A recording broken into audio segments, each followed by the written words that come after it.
bizim hamımızı qarşıda çox çətin anlar gözləyir. Onlardan biri can verən haldır. Can verən halı, ehtizar halıdır. İmam Hüseyin əleyhissalama ağlamaq səbəb olur ki, can vermək insana asan ola. İmam Sadiq əleyhissalam bir nəfəri gördü, ona buyurdu ki, İmam Hüseyin əleyhissalamın müsibətlərinə ağlayırsan, Həzrəti yad edirsən. Ravi deyir, ərz elədim, bəli, and olsun Allaha, ağlayıram, yad eləyirəm, xatırlayıram.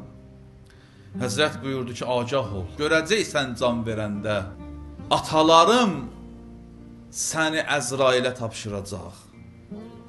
Bir adam ki, İmam Əli, İmam Həsən, İmam Hüseyin onu tapşırır Cənab-ı Əzrailə ki, bunun canını asan al.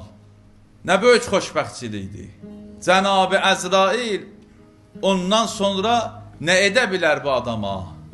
Həzrət bir məsələni xatırladır, deyir, görəcəksən, İmam Hüseyin əleyhissalamın müsibətlərinə ağlamağa görə ölüm mələyi sənə anundan da mehriban olacaq.